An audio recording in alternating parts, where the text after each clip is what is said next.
Durhaka kepada orang tua adalah salah satu dosa besar. Banyak riwayat yang menjelaskan bahwa Allah Subhanahu wa Ta'ala melaknat siapapun yang menyakiti hati orang tuanya. Allah Subhanahu wa Ta'ala memerintahkan kepada manusia untuk berbuat baik kepada kedua orang tua, terutama ibu. Ibulah yang sudah mengandung dan merawatnya hingga besar, sebagaimana dalam firman-Nya pada Quran Surah Al-Ahqaf ayat 15 yang artinya, kami perintahkan kepada manusia supaya berbuat baik kepada ibu bapaknya. Ibunya mengandungnya dengan susah payah dan melahirkannya dengan susah payah pula.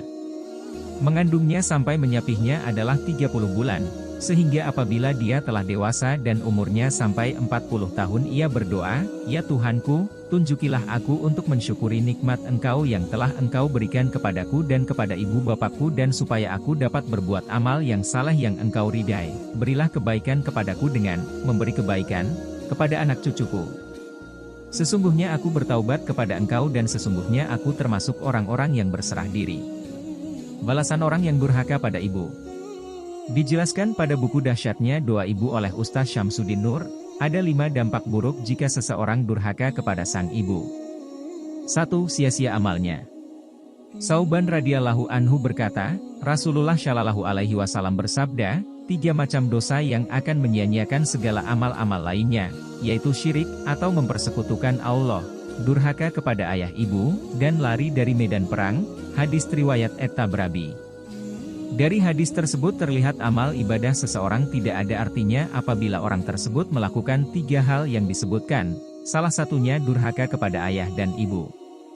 Abu Umamah berkata, Rasulullah Shallallahu alaihi wasallam bersabda, Allah tidak akan menerima amal 3 golongan manusia yang bersifat syarfan, taubat atau hal yang sunnah, dan adlan, fidyah atau tebusan, yaitu anak yang durhaka kepada kedua orang tua, orang yang suka memberi namun mengharapkan balasan yang lebih, dan orang yang tidak percaya dengan takdir.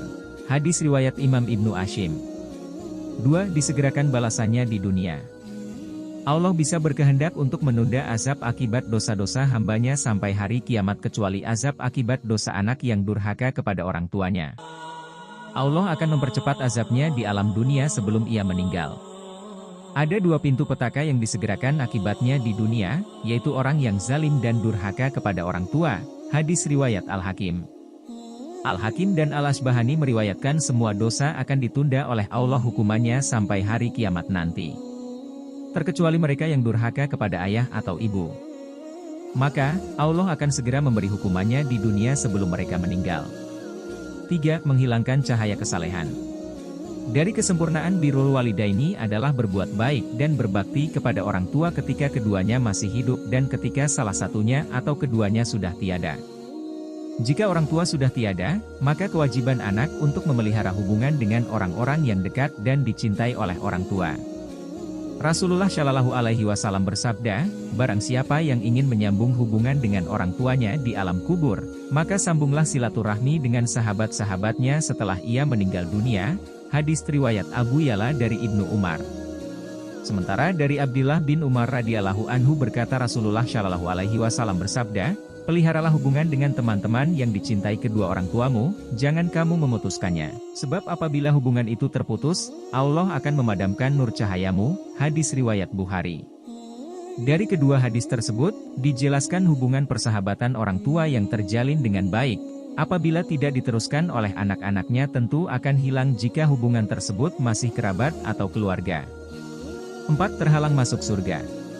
Ibnu Umar radhiyallahu anhu berkata Rasulullah Shallallahu alaihi wasallam bersabda, 3 macam dosa yang diharamkan Allah bagi yang melakukannya untuk masuk surga, yaitu pertama orang yang selalu mabuk-mabukan, minum khamar, kedua orang yang mendurhakai ibu dan ayahnya, dan ketiga germo, orang yang membiarkan istrinya melacur atau orang yang sengaja memelihara pelacur. Hadis riwayat Ahmad, An-Nasai dan Al-Hakim. Jadi jika seseorang itu taat beragama apabila durhaka kepada orang tua sekecil apapun kesalahannya, maka ia akan terhalang masuk surga. 5. Mendapat kutukan Allah. Salah satu perbuatan terkutuk atau dilaknat oleh Allah adalah mendurhakai ayah atau ibu. Sebagaimana tercantum dalam hadis dari Abu Hurairah radhiyallahu anha berkata Rasulullah Shallallahu alaihi wasallam bersabda, Allah telah melaknat 7 golongan dari atas 7 lapis langit dan kutukan itu diulang-ulang sampai 3 kali untuk masing-masing. Padahal satu kutukan saja sudah cukup membinasakan, yaitu, pertama, terkutuklah orang yang berbuat liwat, laki-laki bercinta dengan laki-laki, kedua, terkutuklah orang yang menyembelih tidak karena Allah, ketiga, terkutuklah orang yang bersetubuh dengan binatang, keempat, terkutuklah orang yang durhaka kepada ibu bapaknya, kelima, terkutuklah orang yang kawin dengan wanita yang dirangkap dengan putrinya, ibunya dikawini dan anaknya dikawini pula, keenam, terkutuklah orang yang merusak tanda-tanda atau batas kepemilikan di bumi. Ketujuh, terkutuklah orang yang mengaku hubungan maula, majikan, kepada orang yang bukan maula yang memerdekakannya. Hadis riwayat At-Tabrani. Dapat diketahui barang siapa yang durhaka kepada ibu atau ayahnya sesungguhnya orang tersebut telah melakukan perbuatan yang dikutuk Allah. Kutukan itu akan segera didatangkan oleh Allah di dunia sebelum ajal tiba.